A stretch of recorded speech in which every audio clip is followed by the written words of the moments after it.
मंडळी, तुम्ही आम्ही प्रत्येक जण एक माणूस म्हणून जन्माला येतो, पण आपण खरोखरच माणूस म्हणून जगतो का? किंवा आपण माणुसकीच्या नात्यानं अवतीभोवतीच्या समाजात खरंच वावरतो का? हा प्रश्न तुम्हाला विचारण्याचं कारण ज्येष्ठ उद्योग महर्षी रतन टाटा यांनी त्यांच्या 86 वर्षांच्या आयुष्यात निर्माण केलेला माणुसकीचा आदर्श. टाटा समूहाचे प्रमुख या नात्यानं एक यशस्वी उद्योजक अशी त्यांनी जगभरात आपली ओळख निर्माण केली. पण रतन टाटांच्या व्यक्तिमत्वातून पैशांच्या श्रीमंतीपेक्षा माणुसकीच्या वैभवाचीच अनुभूती समाजाला कायम आली. टाटा या ब्रँडसोबत नांदणारी विश्वासार्हता हा त्यांच्या व्यक्तिमत्वाचा एक पैलू होताच, पण त्यासोबत रतन टाटांनी समाजाला कर्तृत्व, दातृत्व आणि मानवतेचीही आयुष्यभर शिकवण दिली. ज्यांच्या पायाशी मांडी घालून बसावं ना मंडळी, आणि 4 गोष्टी शिकून घ्याव्यात अशा मोजक्या ऋषितुल्य व्यक्तिमत्वांपैकी ते एक होते. त्यामुळेच रतन टाटा यांच्या निधनानं टाटा कुटुंबीय आणि टाटा समूह यांच्या इतकंच भारत देश आणि भारतीय समाजाचंही मोठं नुकसान झालंय. रतन टाटा हे भारतीय उद्योग विश्वाचे आधारवड होतेच, पण तुमच्या आमच्यासारख्या सर्वसामान्यांच्या आणि नेत्या अभिनेत्यांच्या आयुष्यातही त्यांनी आपल्या हयातीत जणू दीपस्तंभाची भूमिका बजावली. रतन टाटा आज आपल्यात नाहीत, पण त्यांनी 86 वर्षांच्या आयुष्यात तुम्हा आम्हाला दिलेली नीतिमूल्यांची शिदोरी मंडळी इतकी मोठी आहे की तुमच्या आमच्यासह पुढच्या कित्येक पिढ्यांनाही ती शिदोरी त्यांच्या आयुष्यभर पुरणार आहे. मंडळी, आजचा हा 0 आवर शो रतन टाटा यांच्या कर्तृत्वाला, दातृत्वाला आणि नेतृत्वालाही समर्पित करताना सुरुवातीला पाहूयात त्यांच्या उद्योग क्षेत्रातल्या कारकिर्दीवर एबीपी माझाचा खास रिपोर्ट.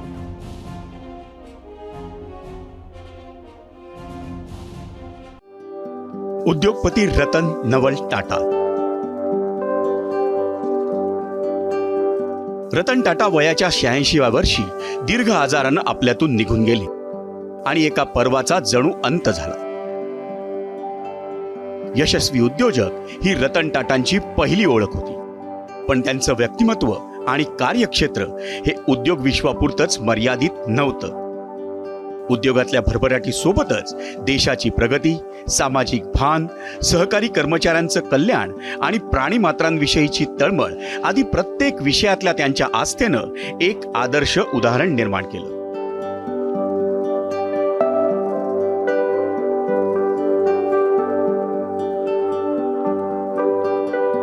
रतन टाटा यांच्याकडे वयाच्या 53व्या वर्षी टाटा समूहाची धुरा सोपवण्यात आली होती. त्यांच्या कर्तृत्वाचं हे यश होतंच, पण त्यापेक्षा ही जबाबदारी एक आव्हान म्हणून खूप मोठी होती. त्याची 2 कारणं होती. पहिलं कारण हे की त्यांच्या आधी टाटा समूहाचं नेतृत्व हे JRD टाटा यांच्याकडे होतं. JRDनी तोवर तब्बल 53 वर्ष टाटा समूहाचं नेतृत्व केलं होतं. त्यामुळे त्यांचा वारसा सांभाळणं ही काही सोपी गोष्ट नव्हती. दुसरं महत्वाचं कारण म्हणजे रतन टाटा यांच्याकडे टाटा समूहाचं नेतृत्व आलं त्याच सुमारास, म्हणजे 1991 सालीच भारतानं आपली अर्थव्यवस्था ही जागतिक कंपन्यांसाठी खुली केली होती. म्हणजे टाटा समूहातल्या कंपन्यांना त्यावेळी देशांतर्गत कंपन्यांसोबतच बहुराष्ट्रीय कंपन्यांचीही स्पर्धा करावी लागणार होती. त्यामुळे टाटा समूहातील कंपन्यांना या मोठ्या बदलासाठी सज्ज करणं, त्यासाठी हवे ते बदल करणं, गरज पडली तर नेतृत्व बदलणं, हे सगळं रतन टाटांनी अगदी खमकेपणानं केलं. रतन टाटा एवढ्यावरच थांबले नाहीत. त्यांनी टाटा समूहाच्या अनेक कंपन्या या जागतिक स्तरावर नेल्या. TCS, Tata tea, Tata capital, Taj hotels, Tata chemicals, Tata consumer products, Tata precision industries अशी त्या कंपन्यांची यादी भली मोठी आहे. रतन टाटा यांनी टाटा समूहाचं 22 वर्ष नेतृत्व केलं. म्हणजे त्यांनी केवळ त्यांच्या कंपन्यांची संख्या, व्याप्ती आणि नफा वाढवला असंच नाही, तर जागतिक उद्योग क्षेत्रात टाटांनी आपल्या कर्तृत्वाच्या जोरावर वेळोवेळी भारतीयांचीही मान उंचावली. उदाहरण द्यायचं झालं तर जॅग्वार लँड रोवरचं नाव घ्यावं लागेल. JLR ही आंतरराष्ट्रीय कीर्तीची कंपनी टाटांनी 2008 साली फोर्ड समूहाकडून विकत घेतली.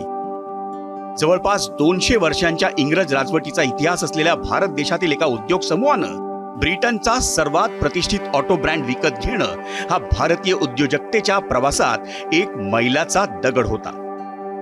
टाटांचा कारनामा यावरच थांबला नाही, टाटा नॅनो हा प्रकल्प खुद्द टाटांच्या संकल्पनेतून साकारण्यात आला. एक भारतीय कंपनी जगातील सर्वात स्वस्त मात्र तरीही सुरक्षित अशी कार बनवू शकते हे टाटा मोटर्सनं सिद्ध केलं. या प्रकल्पाचे प्रमुख मराठमोळे गिरीश वाघ होते. हा योगायोग म्हणजे जणू दुधात साखर. जेलर आधी टाटा स्टीलनं 2007 साली कोरस ही ब्रिटिश कंपनी विकत घेतली होती. तसंच 2000 साली टेटली हा चहाचा ब्रिटिश ब्रँडही टाटा समूहाच्या छत्राखाली आला होता. कॉर्पोरेट जगतातील यश हे टाटांच्या प्रसिद्धी मागचं केवळ एक कारण होतं. कोट्यवधी भारतीयांनी प्रेम केलं ते त्यांच्या दानशूरपणावर, त्यांच्या स्वभावावर, त्यांच्या मृदू वाणीवर आणि त्यांच्या व्यक्तिमत्वावर. इतकी दशकं सार्वजनिक जीवनात राहूनही ते कधीही वादात सापडले नाही. स्पर्धकांबद्दल वाईट बोलणं, राजकीय वादात पडणं, स्वतःबद्दल बढाया मारणं हे रतन टाटांच्या स्वभावातच नव्हतं. रतन टाटा यांच्या इतकी निखळ, निर्मळ आणि परोपकारी व्यक्ती आज मी तिला समाजात फार क्वचितच आढळते. रतन टाटा हे तसेच एक दुर्मिळ असामी होते. त्यांनी आपल्या हयातीत कोट्यवधींच्या आयुष्यावर सकारात्मक परिणाम निर्माण केलाच, पण त्यांच्या निधनानंतरही त्यांची मूल्य आणि त्यांची तत्व अवघ्या मानव समाजाला एका दीपस्तंभाप्रमाणे वाट दाखवत राहतील यात तीळ मात्र शंका नाही. अमेय चुमळेसह ब्युरो रिपोर्ट, एबीपी माझा. मंडळी, रतन टाटांचं कर्तृत्वच इतकं अफाट आहे ना की ते छोट्याशा रिपोर्टमध्ये सामावणार नाही. आणि म्हणूनच रतन टाटा यांच्याविषयी सविस्तर जाणून घेण्यासाठी आम्ही ज्येष्ठ पत्रकार आणि लोकसत्ताचे संपादक गिरीश कुबेर यांच्याशी आज सकाळी संवाद साधला होता. कुबेर यांनी टाटा समूहावर टाटायन नावाचं एक पुस्तक लिहिलंय. या पुस्तकासाठी त्यांनी टाटा समूहाचा बराच अभ्यास केला, संशोधन केलं आणि रतन टाटा यांची मुलाखतही त्यांनी घेतली होती. कुबेर यांना आम्ही विचारलेला पहिला प्रश्न होता की रतन टाटांच्या व्यक्तिमत्वाकडे ते कसं पाहतात. त्यावर त्यांचं उत्तर बघा. केवळ उद्योगपती या एका शब्दाने त्यांचं वर्णन करता येणं अयोग्य आहे, करणं अयोग्य आहे. याचं कारण असं की ते केवळ पैसा आणि उद्योग आणि संपत्ती निर्मिती करणारा करणारी एक व्यक्ती एवढ्यापुरतंच मर्यादित नव्हतं. भारतीय संस्कृती, भारतीय अभिजातता आणि भारतीय मातीच्या गरजा यांचा विचार करून ज्यांनी एक सम्यक साम्राज्याची, उद्योग साम्राज्याची निर्मिती केली असा एक तो द्रष्टा संपत्ती निर्मितीकार होता असं त्यांचं वर्णन करावं लागेल. आणि सर्वसाधारणपणे भारतीय उद्योगपती हे भारत सरकारच्या धोरणांच्या अनुषंगानं, त्याच्या कलाकलानं आपले उद्योग साम्राज्य रेखत असतात, आखत असतात. रतन टाटांनी असं कधीही केलं नाही. ज्याचा सरकारशी काहीही संबंध नाही, सरकारी धोरणांच्या सहभागाची किंवा मदतीची गरज नाही, अशा स्वरूपाची उद्योग स्वप्न त्यांनी पाहिली. आणि दुसरं असं की फार कमी भारतीय उद्योगपती असे आहेत की ते जागतिक पातळीवर ज्यांचं कौतुक झालं आणि जगात त्यांनी वेगवेगळ्या देशांना, जवळपास 150 देशांमध्ये हा टाटा समूहाचा विस्तार झालेला आहे. त्याचं सगळ्यात महत्त्वाचं एक कारण हे रतन टाटांची जी स्वप्न पाहण्याची जी दृष्टी होती त्याच्यामध्ये आहे. म्हणजे ज्यावेळेला इंग्लंडमध्ये रतन टाटा यांचा विषय निघाला त्यावेळेला इंग्लंडचे अर्थमंत्री असं सहज म्हणाले की हो, Ratan Tata he is British. जर्मनीचा हा जेव्हा मुद्दा होता भारत जर्मनी संदर्भातला, जेव्हा उद्योग साम्राज्याच्या उद्योगाचा विस्ताराचा प्रश्न आला त्यावेळेला जर्मनीच्या अर्थमंत्र्यांचा, उद्योगमंत्र्यांची हीच प्रतिक्रिया होती, हो मिस्टर रतन टाटा ही जर्मन. अशी वैश्विक ज्याची एक जाणीव होती, वैश्विक ज्यांचं अस्तित्व होतं आणि वैश्विक नजर होती, अशा स्वरूपाचा एक द्रष्टा हा माणूस होता. आणि त्याचं निधनाचं मोल आपल्याला काही दिवसांनी कळेल, कारण अशा स्वरूपाची माणसं भारतामध्ये अलीकडे तयार होत नाहीत. म्हणजे जे.आर.डी. टाटा आणि रतन टाटा ही दोन अशी एक अपवादात्मक व्यक्ती होत्या की ज्या म्हणजे उद्योगपती या शब्दाशी जे काही बाकीचे नकारात्मकता जी जोडली गेलेली असते ती त्यांच्या बाबतीत कधीही झालं नाही. त्यांना कधीही ती नकारात्मकता शिवली नाही आणि ते सर्वसाधारण संपूर्ण आयुष्यभर आदरणीयच राहिले. अशी फार कमी माणसं आपल्यामध्ये आहेत. त्यामुळे रतन टाटा यांच्या जाण्यानं आपण नक्की काय गमावलंय ते मला असं वाटतं की हे सुद्धा आपल्याला कळायला काही अवधी जावा लागेल. आणि त्यांचं नसणं म्हणजे काय आहे हे असण्याशिवाय आपण ते जेव्हा सहन करायला लागू तेव्हा त्याचं मोल आपल्याला कळेल.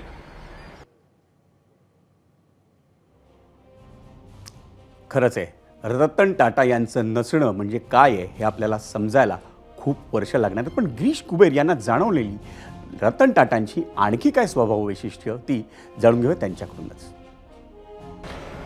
अनेक सांगता येतील, म्हणजे किमान अर्धा डझन सहज सांगता येतील. जे.आर.डी. टाटा, रतन टाटा असतील किंवा आणखी टाटा समूहाचे अन्य जे काही धुरीण होऊन गेले, सुनावाला आणि आणखी ती काही मंडळी असतील, त्या सगळ्यांचं एक वैशिष्ट्य असं की त्याने प्रत्येकाने देशासाठी वेगळं काही दिलं. म्हणजे जर जे.आर.डींचा विचार केला तर त्यांनी पहिली देशातली हवाई कंपनी आपल्या देशाला दिली, एअर इंडिया. ती आता पुन्हा त्यांच्याकडे टाटा साम्राज्याकडे आलेली आहे. रतन टाटा यांचा विचार केला तर भारतामध्ये त्यावेळेला दोनच प्रकारच्या मोटारी असायच्या, एक अँबॅसेडर आणि पद्मिनी. एक सरकारी खात्यातनं असायची आणि दुसरी वालचंद हिराचंद समूहाकडनं निर्मिती तिची केली जायची. अशा वेळेला भारताला एक स्वतंत्र मोटारीचं एक विश्व आपण जगाला देऊ शकतो असं स्वप्न बघून स्वतः इटलीला जाऊन ते मोटारीचं आरेखन, ज्याला डिझायनिंग म्हणतात, ते शिकून त्याने भारतासाठी पहिली कौटुंबिक मोटार ज्याला म्हणता येईल ती तयार केली. इंडिकाचा जन्म त्याच्यातनं झाला. त्या एकदा मुंबईतनं रस्त्यावरनं जात असताना त्यांच्या असं लक्षात आलं की म्हणजे पाऊस होता आणि पावसात त्यांनी एक कुटुंब बघितलं बाजूनं जाताना. नवरा मागे बायको, दोघांच्या मध्ये बसलेली, म्हणजे दुचाकी होती, मध्ये बसलेली मुलगी आणि पुढे वडिलांच्या समोर स्कूटरवर बसलेला एक मुलगा, असे 4 जण त्या मोटारीतनं जात होते. त्यावेळेला त्यांना असं वाटलं की आपण एक स्वस्तातली, ज्याला सर्वसाधारण नागरिकाला परवडेल अशी मोटार का नाही देऊ शकत. त्याच्यातनं मग नॅनो या मोटारीचा जन्म झाला. भारतीय उद्योगपती हे मी मगाशी जसं म्हणालो तसं परदेशात जात नाहीत. आज जगातली सगळ्यात मोठी चहाची कंपनी ही भारतीय आहे. म्हणजे जवळपास 99% जनता जगातली त्यांचा दिवस सुरू होतो ते जेव्हा चहा पितात तो बहुधा भारतीय असतो आणि त्याचं श्रेय रतन टाटांना जातं, जेव्हा त्यांनी टेटली ही कंपनी टाटा समूहाचा भाग बनवून घेतली. मोटारीच्या संदर्भात परत बोलायचं झालं तर जगामध्ये लोकप्रिय असेल असा भारतीय ब्रँड हा भारतीय मालकीचा कधीच नव्हता. मोटारीच्या बाबतीमध्ये ज्यावेळेला फोर्डच्या इंग्लंडमधल्या कारखान्यामध्ये संप झाला आणि कामगारांना कळलं की हा कारखाना आता बंद करायची वेळ आलेली आहे, त्यावेळेला कारखान्यामध्ये मतदान झालं आणि अनेक कर्मचाऱ्यांना विचारलं गेलं की तुम्हाला कुठल्या उद्योग समूहाकडे जायला आवडेल.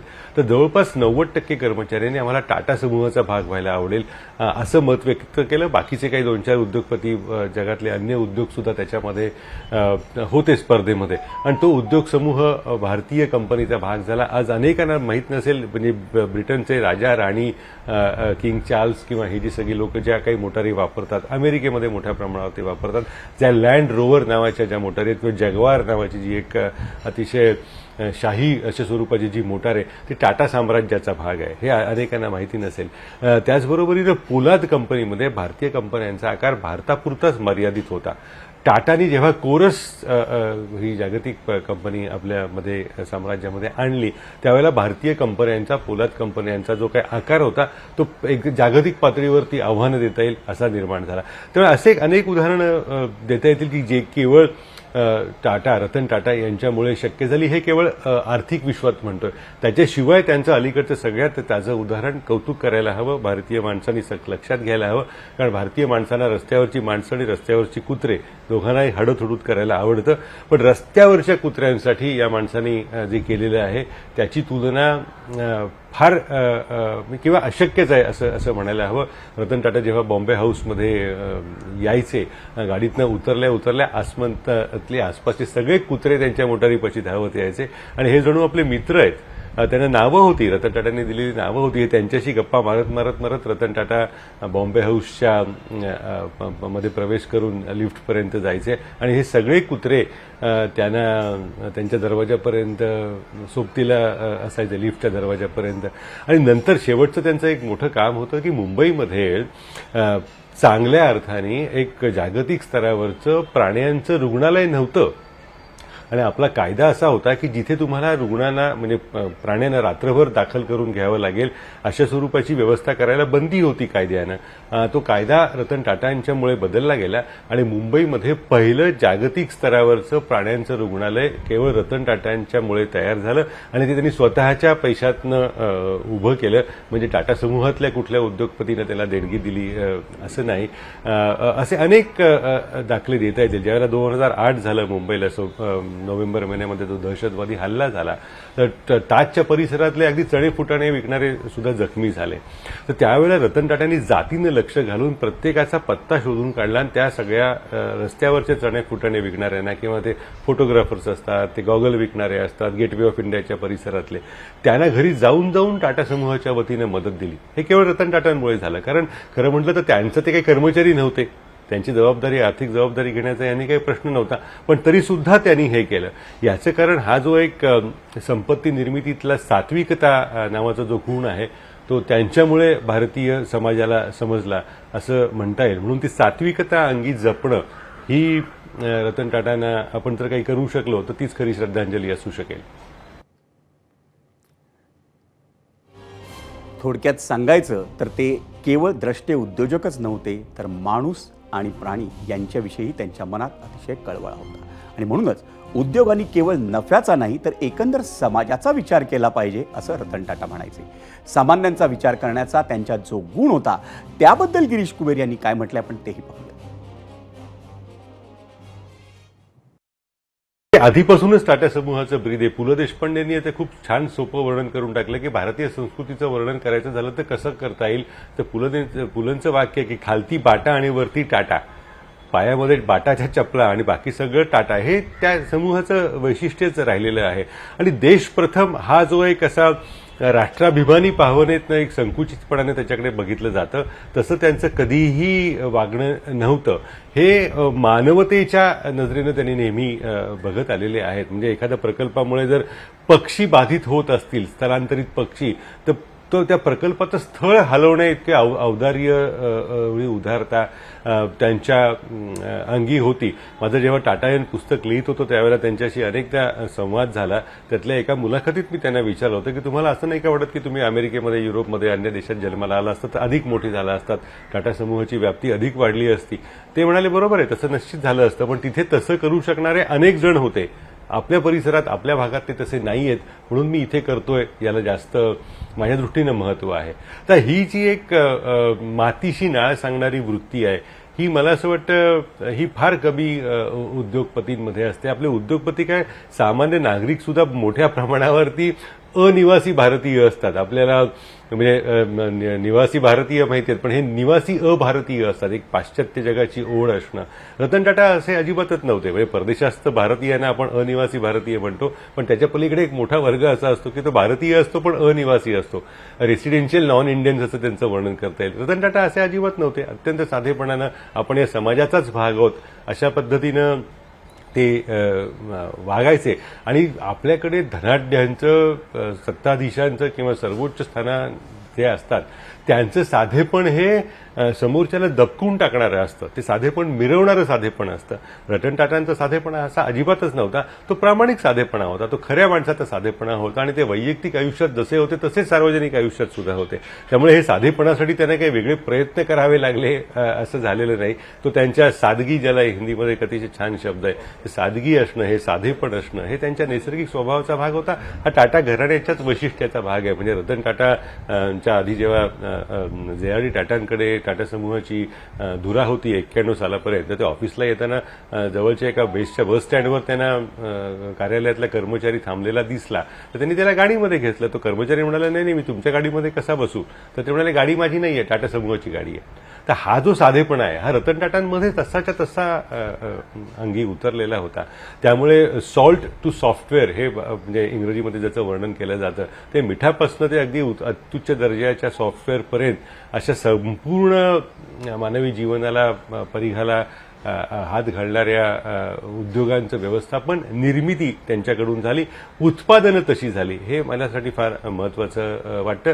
कारण देशात राहून सुद्धा, म्हणजे जेव्हा पहिलं महायुद्ध, दुसरं महायुद्ध हे जेव्हा ब्रिटननी जिंकलं, त्यावेळेला ब्रिटनच्या मंत्र्यांचे उद्गार आहेत की आम्ही टाटा स्टीलमुळे जिंकलो. आमची वाहनं हे टाटा स्टीलनी बनलेली होती, मजबूत अशी. त्याच्यामुळे त्यावेळेला शत्रूच्या बॉम्बनी त्यांची धूळधाण झाली नाही. ही वैशिष्ट्य मला असं वाटतं आपण लक्षात घ्यायला हवी. मंडळी, कोरोना काळात अनेकांच्या नोकऱ्या गेल्या, पण टाटा समूहानं एकाही कर्मचाऱ्याला काढलं नाही, हे जनतेच्या अजूनही लक्षात आहे. रतन टाटांच्या या संवेदनशील भूमिकेविषयी गिरीश कुबेर यांना काय वाटतं जाणून घेऊया त्यांच्याकडूनच. नुसती कर्मचाऱ्यांना काढलं नाही असं केलं नाही. ते जवळपास 500 कोटी रुपयांची त्यांची वैयक्तिक मदत त्यावेळेला दिली गेली. इथे मला एक 2 दाखले द्यायला आवडतील की ज्यावेळेला महाराष्ट्रामध्ये किल्लारीचा भूकंप झाला त्यावेळेला JRD खूप क्षीण झालेले होते. त्यांची स्मरणशक्ती दगा द्यायला देत होती आणि अत्यंत अशक्त झालेले होते. ते ज्यावेळेला कार्यालयामध्ये त्या दिवशी आले आणि नुकतं कार्यालयात आले आणि त्यांना कळलं की किल्लारीचा भूकंप झालेला आहे, त्यांचा पहिला निर्णय त्याही अवस्थेत होता की ताबडतोब अख्खीच्या अख्खी एक रेल्वे बुक करा आणि मदत पाठवा. रतन टाटांच्या बाबतीत तसंच झालं. ज्या वेळेला देशाने आणि ही संकटं बघितलेली आहेत, विशेषतः कोविडचं संकट हे अलीकडचं आपल्या पिढीने पाहिलं, त्यावेळेला त्यांनी वैयक्तिकरित्या पुढे येऊन मोठ्या प्रमाणावरती मदत केलेली आहे. हा त्या टाटा नावाच्या एका जनुकाचा मला असं वाटतं गुण आहे.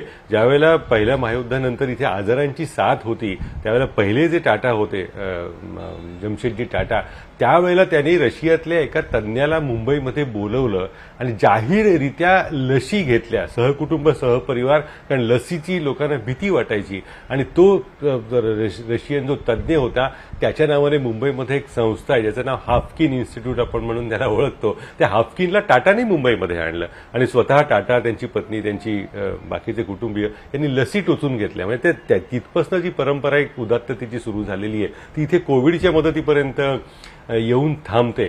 अजूनही टाटा सन्समध्ये रोज सकाळी कोणीही गरजू हा जातो आणि मला काहीतरी मदत हवी असं जेव्हा मागतो तेव्हा त्याला काही ना काही रुग्णालयात असेल, औषधांची असेल, रोख रकमेची असेल, ती मदत त्या समूहाकडून केली जाते. हे टाटा नावाचं एक जनुक भारतीयांमध्ये एक निर्माण झालं, त्याचं श्रेय या समूहाला आहे आणि त्या विशेषतः त्या व्यक्तींनी त्या जनुकाचे जे गुणधर्म पाळले त्या सगळ्यांना आहे असं मला वाटतं.